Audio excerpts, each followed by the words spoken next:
प्रिय भाई बहनों, आज की रोटी की हर सदस्य व्यक्तियों के लिए यीशु ख्रिस्तांची मधुर नावाचे सप्रेम नमस्कार। आज के दिनांक 22 जून 2025 रविवार।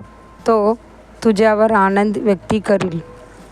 जसा वर वधूवर आनंद म्हणतो तसाच तुझा देव तुझ्यावर आनंद व्यक्त करील। येसाया 62 अध्याय 5 वचन। जसा देव तुझ्यावर आनंद व्यक्त करतो तसे तो इच्छितो की तूही सदैव त्यांच्या मते आनंद मानावास। जेव्हा तू त्यांची मते आनंद मानतोस तेव्हाच देवाकडून येणाऱ्या एकतेचा आणि आनंदाचा खरा अनुभव तुला मिळतो।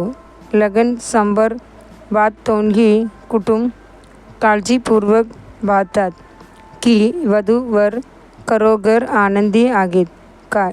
त्यांची चेहऱ्यावर जर थोडीशी सुद्धा नाराजी दिसली तर यथेष्ट कारण शोधतात आणि तो आनंद परत मिळवण्याचे प्रयत्न करतात।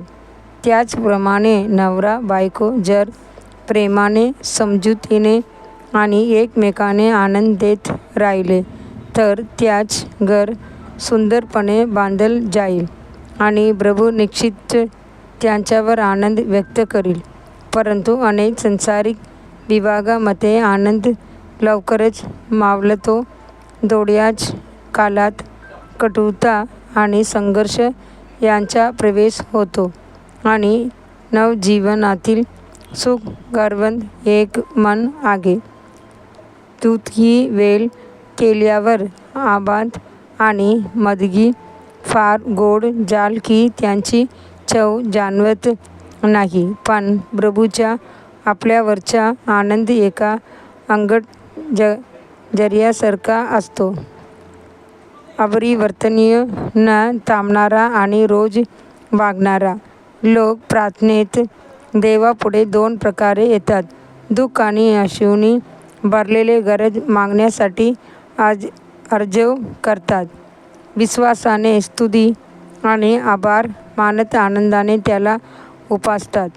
या दोघांपैकी दुसरी पद्धतच स्पष्टपणे श्रेष्ठ आहे। काही प्रार्थना तक्रारीने भरलेल्या असतात, हे प्रभू का फक्त मीच, का मला योबासारखं सहन करावं लागतं। दुसऱ्यांचं सगळं सुरळीत आहे पण माझ्याकडे काही उजाडत नाही, तू माझ्यावर कधी कृपा करशील। अशा लोकांची प्रार्थना निराशा आणि तक्रारीने भरलेल्या असतात।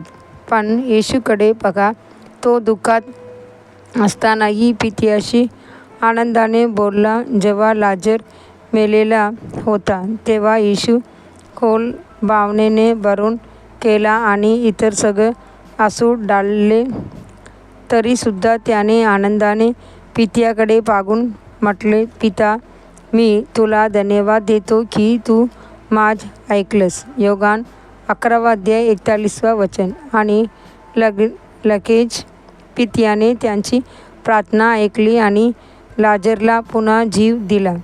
देवाचे लाडक्या मुलांनो, प्रभूमध्ये आनंद मानत राहा, तो नक्कीच तुमच्या प्रार्थना ऐकेल। आगामी चिंतनासाठी वचन। ही गोष्टी मी तुम्हाला सांगितल्या म्हणजे माझा आनंद तुमच्यामध्ये राहील आणि तुमचा आनंद पूर्ण होईल। योहान 15 अध्याय 11 वचन। आजच्या बायबल वाचनासाठी सकाळी एस्तर 6 अध्याय 7 अध्याय 8 अध्याय, संध्याकाळी प्रसिद्धाची कृत्ये 6 अध्याय। धन्यवाद।